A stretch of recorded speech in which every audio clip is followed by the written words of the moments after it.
Nagsimula ang movie sa apat na lalaki na dumating sa Washington DC sakay ng lumang sasakyan. Huminto sila sa gilid ng kalsada at ang dalawa sa likod ay bumaba. Ito ang mga ahente ng US Secret Service na sina Riley at Colt habang ang dalawang guns ay nagtatrabaho kay Ten Duwag, isang mamamatay tao. May nakatago sa bulsa ni Colt na isang bolang bakal na naglalaman ng likidong kulay asul. Ang sino mang uminom ng likidong ito ay maaaring mawala sa manipis na hangin ng walang anumang bakas. Sa oras na ito, isang marangyang tanghalian ang gaganapin sa isang malapit na hotel.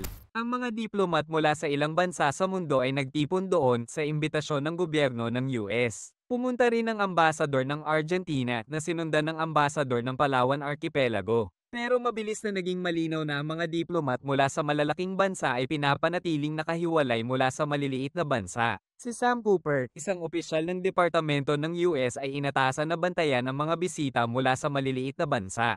Ikakasal si Sam sa araw na iyon sa kanyang matagal ng kasintahan na si Amanda. Umaasa siyang magiging maayos ang lahat sa ilalim ng kanyang pagbabantay para maibigay niya ang tungkulin sa kanyang kasamahan at makaalis. Gayunpaman, hindi lang ang mga diplomat mula sa mas maliit na bansa ay pinapanatiling nakahiwalay, pero ang serbisyo at pagkain na inihahain sa kanila ay mababang kalidad din. Samantala, ang ambasador ng Palawan Archipelago ay nakipagtalo sa isang diplomat tungkol sa pag-aayos ng upuan. Nagsimulang tumaas ang tensyon at ang buong tanghalian ay nagkagulo. Pinaghahagis ang mga plato at pagkain at maraming tao ang nasaktan. Habang sinusubukang kontrolin ni Sam ang nangyayari, sinabihan siya ng isa niyang kasama na umalis na agad o mahuhuli siya sa kanyang kasal. Nagatubili na umalis si Sam pero pinigilan siya ng kanyang amo na si Michael Enseng. Pagkatapos ay pinarusahan siya dahil hindi niya makontrol ang sitwasyon at nagbanta ang kanyang amo na ipadala siya sa Greenland bago siya payagang umalis. Sa kabilang banda, ang dalawang US Secret Service ay pumasok sa isang mataas na gusali malapit sa hotel kung saan nagaganap ang tanghalian.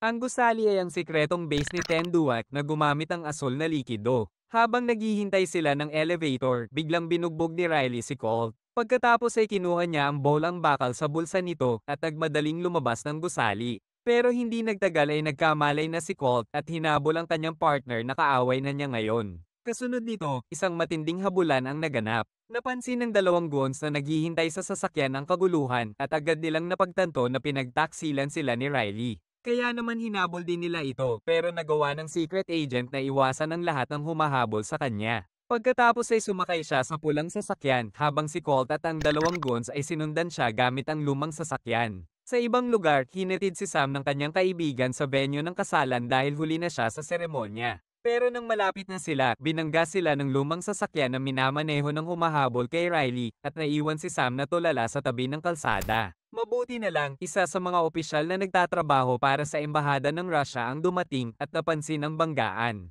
Ipinaliwanag ni Sam na huli na siya sa kanyang kasal at nag-alok ang Russia na ihatid na siya. Pagkatapos ng ilang oras na pagkaantala, sa wakas ay nakarating na si Sam sa hotel kung saan gaganapin ang kasal. Sobrang galit na ang kanyang asawa at ayaw paniwalaan ang kanyang dahilan. Gayunpaman, nakontrol ng kanyang kaibigan ang sitwasyon at iniwan siya mag-isa sa kwarto ng hotel para makapag-ayos siya. Mamaya pa, nakita ni Sam ang lumulutang na bolang bakal na pumasok sa kanyang silid. Isang hindi nakikita ang nag-utos sa kanya na isara ang pinto. Sa una ay inakala ni Sam na niloloko siya ng kanyang mga kaibigan at tinusok ang hangin sa ibabaw ng bola. Sa kanyang gulat, naramdaman niya ang tiyan ng tao. Ang bola ay hawak ni Riley na uminom ng asul na likido at naging invisible para makatakas sa humahabol sa kanya. Pero bago pamalak ni Sam ang pinto, biglang pumasok si Colt at ang dalawang guns at pinatulog siya. Sinisikap ni Riley ang kanyang makakaya para makatakas sa mga ito gamit ang invisibility, pero nahuli pa din siya ng mga ito at sinaksak siya. Nang bumagsak siya sa sahig, nakita na ang kanyang katawan.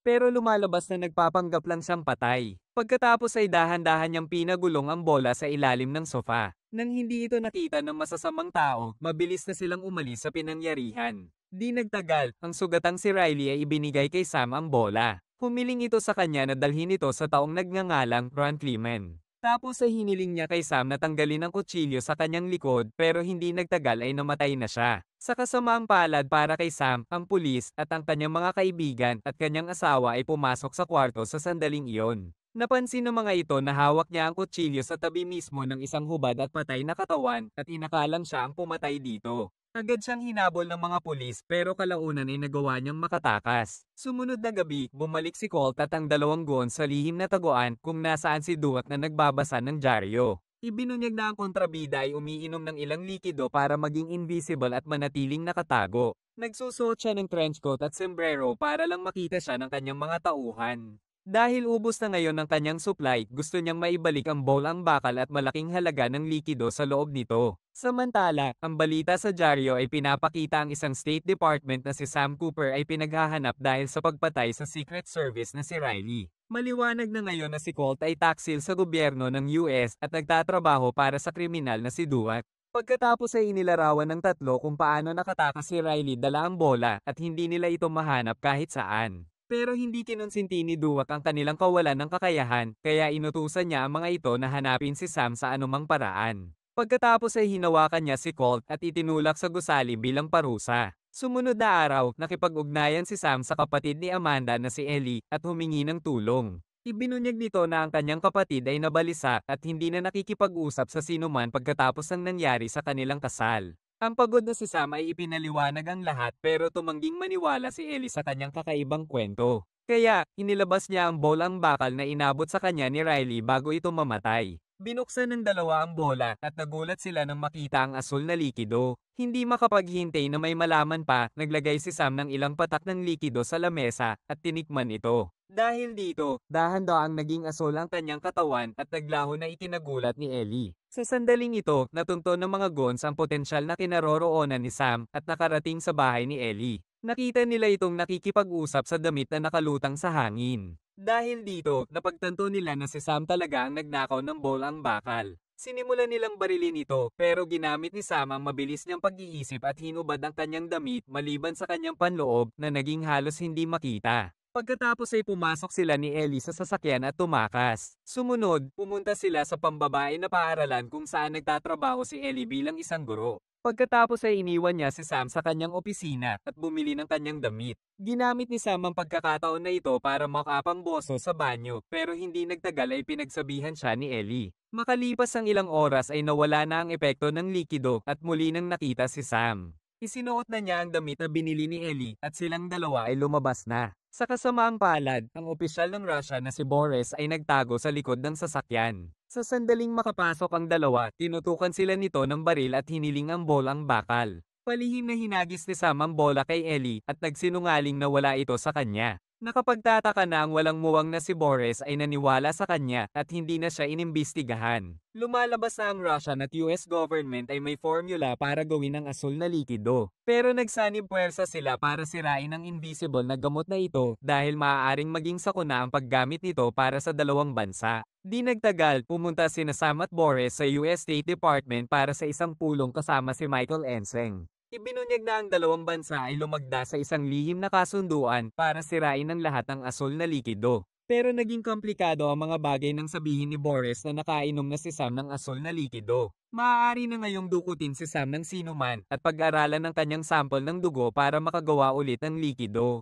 Pagkatapos ay inanunsyo ni Michael na dapat sunugin ang katawan ni Sam para maiwasan ang karagdagang komplikasyon. Pero bago pa sila makagawa ng kilos, ang ambasador ng Palawan Archipelago at Argentina ay dumating sa opisina ng kalihim na may formal na reklamo tungkol sa hapunan. Lihim na nasa likod nila si Ellie na ngayon ay invisible. Mayroon din siyang maliit na test tube sa kanyang kamay na puno ng likido na tila lumulutang sa lahat. Napagtanto ni Sam ang nangyayari at agad na sinigawan ito. Nagudyok ito kay Ellie na ihagis sa kanya ang likido at mabilis niyang ininom ito para maging invisible. Tapos ay tumakas ang dalawa sa gusali nang walang nasaktan. Sumunod na eksena, pumunta sila sa malapit na kaibigan ni Sam na si Ted. Nakita nilang nakalock ang pinto pero alam ni Sam kung saan nakatago ang ekstrang susi nito. Tapos ay pumasok sila sa loob at agad na pumunta si Ellie sa banyo para maligo. Mamaya pa, nag-usap ang dalawa tungkol sa hindi natuloy na kasal ni Sam at nagsimula silang mag-bonding. Sa huli ay umupo sila sa sofa at sinimulan ng sibakin ni Sam si Ellie habang naka-invisible.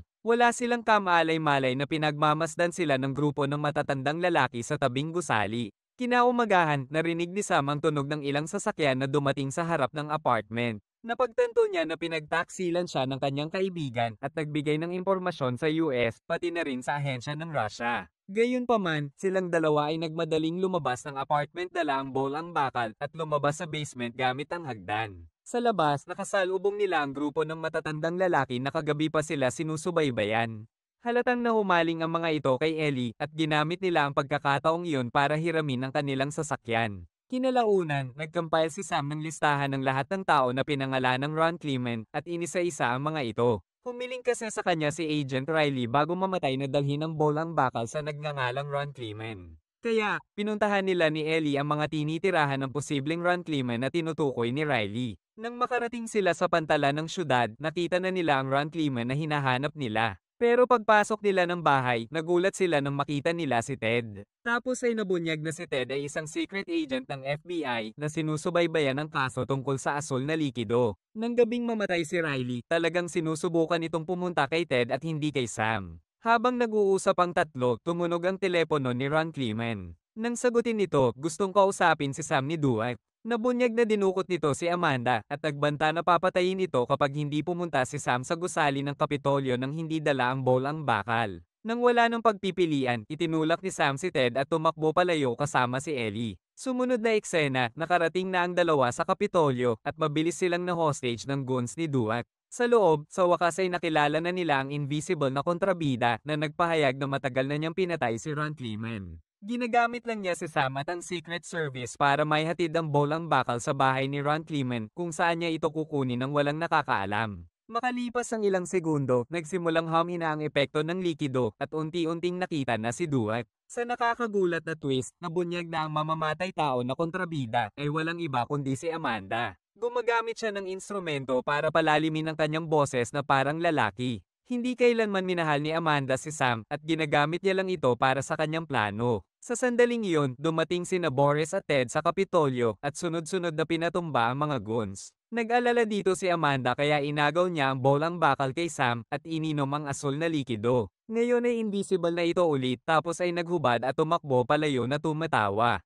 Pero nagawa ni na Sam, Boris at Ted na ma-corner siya sa kwarto kung saan sinunog nila ang mga lumang pera ng US. Sa puntong ito, ganap nang nawala sa pag-iisip si Amanda sa patuloy na paggamit ng likido. Napagtanto niyang wala na siyang matatakasan kaya umakyat siya sa isang conveyor belt at tumalon sa apoy hanggang sa mawala ng buhay. Nalungkot sina Sam at Ellie sa kanyang pagkamatay pero nakahinga na ng maluwag sina Ted at Boris. At dito nagtatapos ang movie. Thank you for watching.